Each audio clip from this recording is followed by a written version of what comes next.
Hi, good morning, good afternoon, good evening from wherever you're watching me from. My name is Rejoice, and you're welcome to my page. And on this page, we'll be doing a lot. We'll be doing so many entertaining stuffs here. We're doing programs, family programs. We'll be dropping content on healthy relationship talks. And once in a while, I might drop my cooking skills here as well. And I plead and I implore you all to like, subscribe, or follow my page. Also, recommend my page to your loved ones. This will help me grow as a person and also help me grow my page as well. Thank you to everyone who has followed me. Thank you very much. I appreciate you. Thank you very much. And we are going to be going into today's topic. We are going to be looking at intertribal marriage. Yes, intertribal marriage. Like we all know in Nigeria, we have three major tribes or ethnic group. We have the Igbos, we have the Hausas, we have the Yorubas. I belong to the Igbo tribe. So in this situation, in situations where you find yourself in a relationship with someone who is not from your tribe, how did you do it? How did your parents take it? How did you scale through? I want to know. How did you do it? So, a lot of talks have been raised as regard this. Of course, it brings a lot of challenges alongside with it. Yet, people have been getting married to, people from other tribes. In fact, lately, of recent, you hardly see one who gets married to someone from his tribe directly. We are all marrying from anywhere, everywhere, even outside the country. We see blacks marrying white. It happens. And in Nigeria today, we see Hausas getting married to Igbos. We see Yorubas getting married to the Hausas. The Igbos getting married to Hausas. It's everywhere now. So it's not a new thing. It's no longer a new thing. So if you find yourself in this kind of, situation that you are in love with someone who is not from your tribe, how did you handle it? How do you handle it? How did your parents take it? Did they welcome the person immediately they see the person? Or did they tell the person to go that, they will call him later? After some meeting, agame, now, calling you to ask you what you feel about the guy. Do you think his people will accept you? Do you think his mother likes you? This person is a Yoruba girl. Omapariyesi, it's not the kind of girl that will come now and be putting a lot of pepper inside the soup for me. You understand? There are lots of challenges that comes with marrying someone who is not from your tribe, and we are going to be looking at some. There are challenges you face when you make these decisions, and maybe when you finally get married, you face these challenges like loss of contact with friends and family who disapproves. Yes, if one of your family disapproves of this marriage, of your marriage with someone who is not from your tribe, trust me, you might lose contact with the person. The person might not want to care about you any longer. If you call the person will pick your call and talk to you. But trust me, the person might not really have that mind, the intention of just picking up his phone to call you to find out how you are doing. No, you might not do that. So you are going to be losing contact with your friends and relations. It doesn't happen in all situations, but something like this might come up. Another thing is that you will get negative comments online or on the media. This is a social media era, social media world. People will talk. When you post your marriage, if you're a celebrity and you post your marriage where you are, marrying someone who is not from your tribe, trust me, a lot of comments will spring up. But it doesn't stop the marriage from going on. It doesn't stop the family from living together happily. So expect that. And when you see that, do not feel too bad. Just make up your mind to do what you want to do.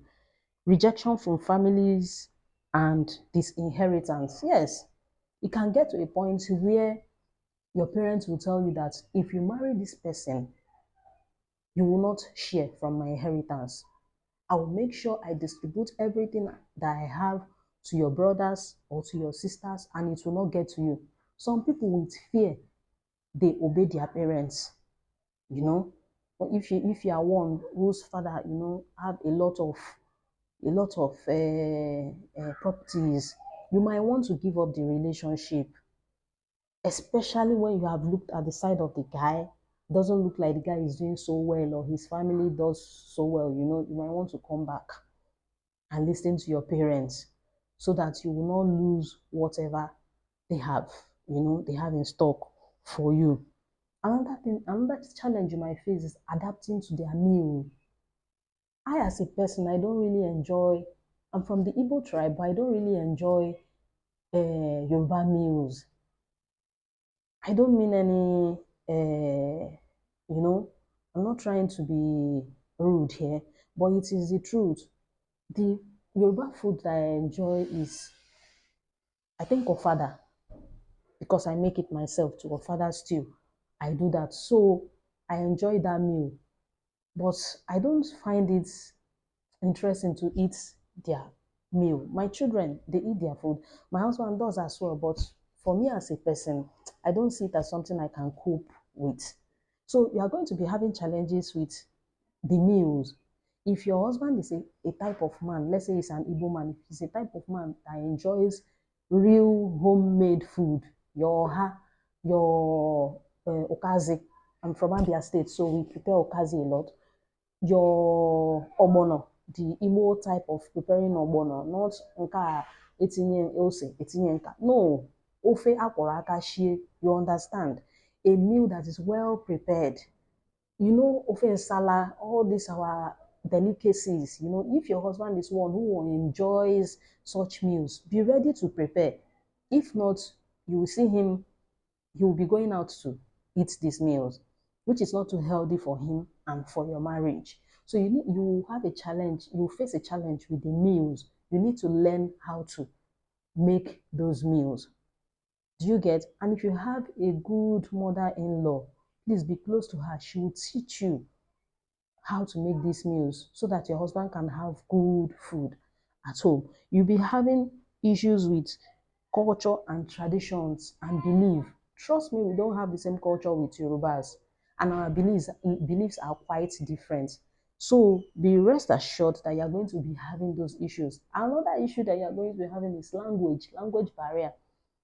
If you have a mother-in-law who is not, really educated, who is who is not really educated and does not really flow well in English language, you might have an issue with her because you don't expect her to speak Igbo to you because she doesn't understand English so well.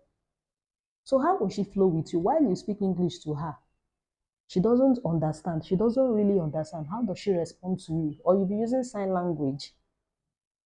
So you're going to be having issues with languages.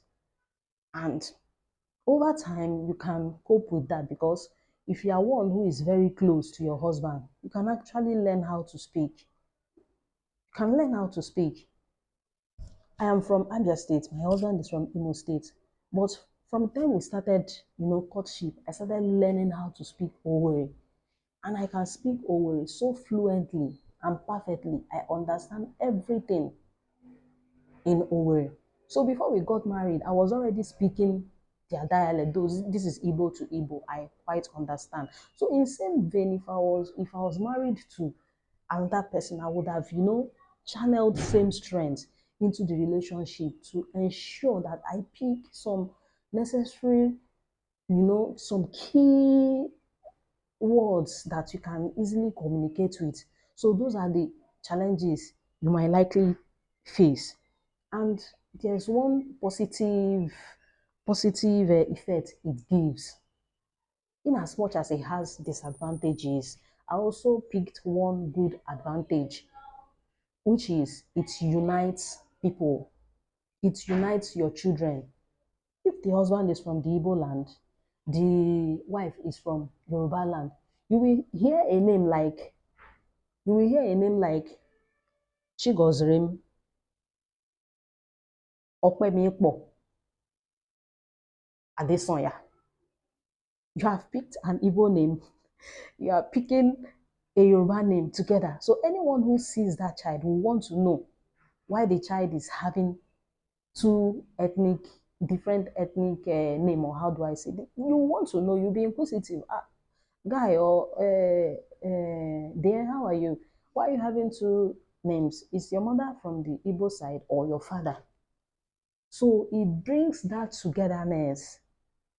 It makes your children versatile a little in knowledge, because they tend to pick some things that happens from the Igbo land. They tend to know some things from there and combine it with that the mother from the Yoruba land will inculcate into them. It helps them to grow. So I want to know in the comment section, how did you get your how did you get this worked out when you discover that you were going to get married to one who is not from your tribe? But my opinion is that you should do what works for you. If you feel that you love this person and you can stay with this person and this person has a lot to offer to you, please go ahead. Just look for a way to convince your parents that this is actually who I want. And these are the qualities I see in him that made me fall in love with him and believed in him. So, guys, let me hear in the comment section below. Let me know what you feel about this topic. Till I come your way next time, my name is Rejoice. Enjoy the rest of your day. Bye.